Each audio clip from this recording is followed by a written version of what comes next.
Hello everyone, this is me Sadia है। मैं आपके लिए लेके आई हूँ रिमेनिंग मंथ की रीडिंग, जो कि शुरू होता है 15 मई से 31 मई तक। ये रीडिंग है साइन ऑफ एरीज के लिए। सो देखते हैं आप लोगों के लिए बाकी का महीना कैसा रहेगा। ये रीडिंग थोड़ा लेट हो गई है, तो मैं ये रीडिंग रिकॉर्ड कर रही हूँ 20 तारीख को। तो कुछ लोगों के लिए जो एनर्जीज हम फर्स्ट 2 कार्ड्स में पिक करेंगे, हो सकता है कि वो ऑलरेडी आप गो थ्रू कर चुके हो उन एनर्जीज़ के साथ, हो सकता है कि वो अभी आपकी लाइफ में चल रही हो। सो जैसा आपकी लाइफ में आपकी जो मैसेजेस आपकी लाइफ में जिस तरह से भी रेजोनेट करते हैं, मैच करते हैं, आप उन मैसेजेस को पिक करो और बाकी सब कुछ छोड़ दो। इस रीडिंग में हम एक ओरेकल डेक भी यूज़ करेंगे, जिसमें हम जानेंगे कि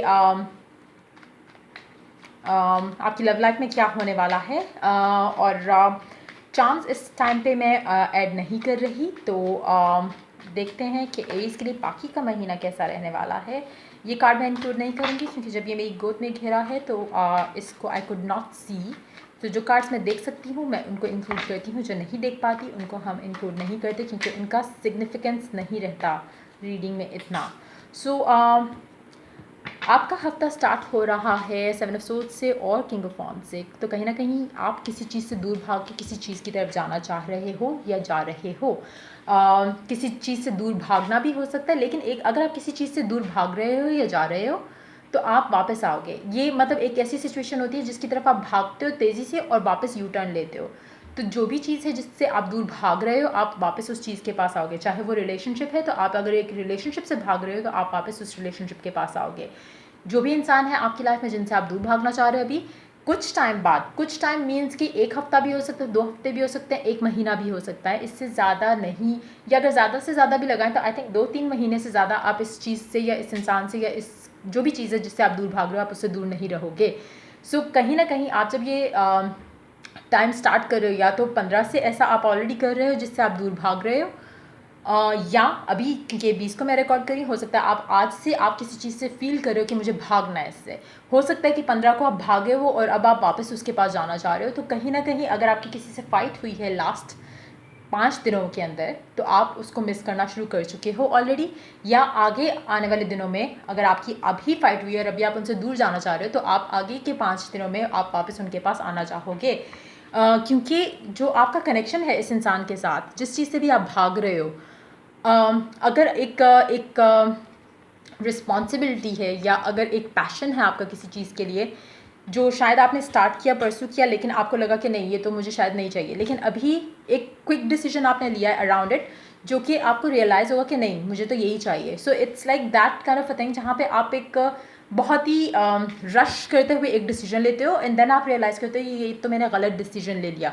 सो आप वापस फिर वही चीज़ करते हो, उसी के पास जाते हो और वही चीज़ फिर से शुरू करते हो, चाहे वो आपकी लव लाइफ में हो, चाहे वर्क लाइफ में हो, चाहे होम लाइफ में हो, कुछ भी ऐसा जो कि आपको लगे कि नहीं, ये तो मैंने जल्दबाजी में एक डिसीजन लिया था, मुझे तो वही चाहिए।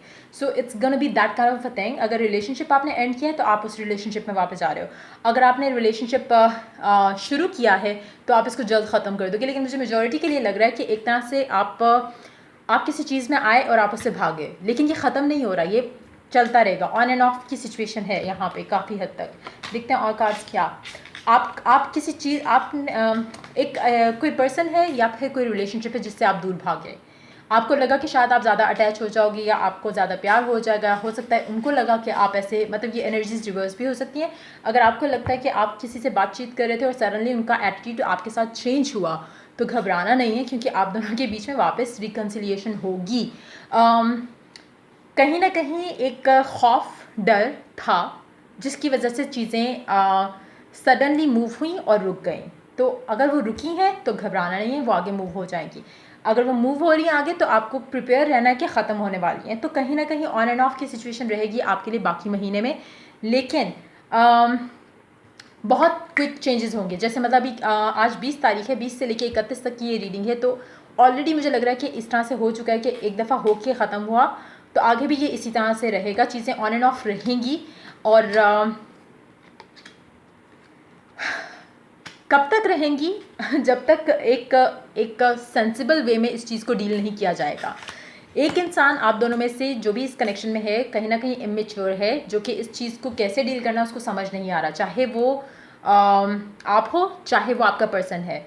आप भागना चाहते हो, भाग नहीं सकते, वापस आते हो, फिर आप भागना चाहते हो, फिर आप भाग नहीं सकते, वापस आते हो। तो कहीं ना कहीं आप दोनों की एक चीज़ रियलाइज़ करनी है कि इस रिलेशनशिप को, इस कनेक्शन को आपने सीरियसली लेना है।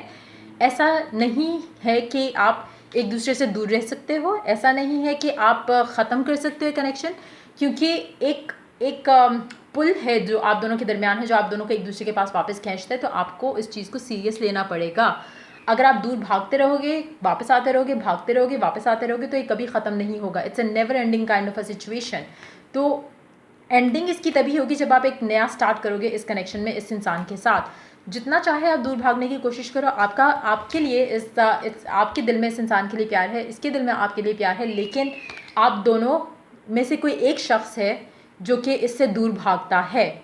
चाहे वो आप हो या वो आपके पर्सन है, लेकिन जो दूर भागता है उसको पता है अच्छे से कि वापस आने वाला है, या उसको ये पता है कि आप वापस आ जाओगे, या उसको ये पता है कि आपने उसके पास वापस जाना है। तो कहीं ना कहीं एक चीज़ को आप फॉर ग्रांटेड लेते हो कि मतलब ये दूर जाएगा कहाँ, वापस ही आएगा, या उस तरह की चीज़ है कुछ इस तरह से जो आपकी लव लाइफ में मुझे दिख रहा है। लेकिन इट्स नॉट अ हेल्दी एक एनर्जी नहीं है देखा जाए तो। इसको आपको डील करना चाहिए, फेस करना चाहिए। जो भी इस चीज़ से भाग रहा है उसको चाहिए कि इसको सीरियसली कंसिडर करे। ये एक अच्छा एक पैटर्न नहीं है एक रिलेशनशिप में कि आप पहले दूर जाते हो, फिर पास आते हो, फिर दूर जाते हो, फिर पास आते हो। तो आपको मेक श्योर करना है कि आप इसका सोल्यूशन ढूंढो। क्या चीज़ है जिसकी वजह से आप एक दूसरे से दूर भागते हो, क्या चीज़ है जो एक दूसरे के पास आप वापस आते हो। जो चीज़ जो आप दोनों को पास लेके आती है, डेफिनेटली वो बहुत स्ट्रांग है। क्योंकि अगर जो दूर जाने वाली चीज़ स्ट्रांग होती तो कभी आप दोबारा वापस नहीं आते। तो मेक श्योर कि नेक्स्ट टाइम जब आप एक दूसरे के साथ आओ तो उसको एक स्टेबल वे में आप आगे लेके चलो। उसके लिए डिफरेंट होगा हर किसी के लिए। हो सकता है कि कुछ लोगों के लिए आपको स्टैंड लेना पड़े अपने लिए, जहाँ पे आप अपने पर्सन को कहो कि if you want me this time, तो फिर एक कमिटेड रिलेशनशिप हो। जो भी चीज़ें हैं उसको अगर आप सॉलिड वे में लेके चलोगे तो ही बेहतर होगा। अगर आप इसी तरह से ऑन एंड ऑफ में रहोगे तो ये आपका नेवर एंडिंग साइकिल है जो कंटिन्यू रहेगा। लेकिन मुझे नहीं लगता, अगर आपका रिसेंटली ब्रेकअप हुआ है तो मेक श्योर कि ये बंदा या बंदी आपकी लाइफ में वापस आ रहा है या आ रही है। So there is nothing to worry, क्योंकि मुझे नहीं लगता ये कभी ख़त्म होगा। ना वो आपके बगैर रह सकते हैं, ना आप उनके बगैर रह सकते हो। तो फिर मतलब एक वो चीज़ नहीं रहती, एक रीज़न नहीं है कि आप दूर क्यों जाते हो। मतलब अगर आपने आना ही साथ है तो what's the point of leaving each other at first place. आप दूर जाते ही क्यों हो जब आपने साथ आना है। सो वो चीज़ अगर आप दोनों में से कोई एक भी अंडरस्टैंड करे तो आई थिंक चीज़ें आसान हो जाएंगी। लेट्स सी कि ओरेकल क्या ऐड करता है आपके लिए इस रीडिंग में। Flirt, extend your light hearted energy to others. हो सकता है कि आप दोनों में से किसी एक को कमिटमेंट नहीं करनी हो, जिसकी वजह से जब भी उसको फील होता है कि प्यार है बीच में तो वो दूर भाग जाते हैं। सो ये भी एक रीज़न हो सकता है। और हो सकता है कि वो चाहते हो कि, या आप चाहते हो कि एनर्जीज थोड़ा लाइट रखें, थोड़ा मतलब हैवी ना हो, या रिस्पॉन्सिबिलिटी की एक फीलिंग ना आए जो कि दूसरा बंदा चाहता है। एक बंदा आप दोनों में से चाहता है कि एक सॉलिड कनेक्शन हो, मे बी शादी हो या इंगेजमेंट हो या कुछ इस तरह से। दूसरा बंदा चाहता है कि नहीं, मतलब वो चीज़ नहीं चाहिए, थोड़ा लाइट वे में इसको रखें, रिलेशनशिप रखें। ऑन एंड ऑफ वाला सिचुएशन उसको ज़्यादा फिजिबल रखता है, उसको लगता है कि कमिटेड रिलेशनशिप उसके लिए नहीं बना। इसी वजह से आप दोनों, क्योंकि दोनों सेम पेज पे नहीं हो, तो फाइट होगी, ख़त्म होगा, फिर वापस आओगे, फिर ख़त्म होगा, फिर वापस आओगे। लेकिन it's not a healthy cycle to be in. तो इट्स बेटर कि अगर आप अपने लिए स्टैंड ले सको, अपने रिलेशनशिप के लिए स्टैंड ले सको, तो आपको लेना चाहिए, क्योंकि ये ऐसे कभी ख़त्म नहीं होगा। आपका पर्सन जब तक आप अपने लिए स्टैंड नहीं लेते, क्योंकि ऐसा एक चीज़ तो कन्फर्म है कि प्यार है, ठीक है।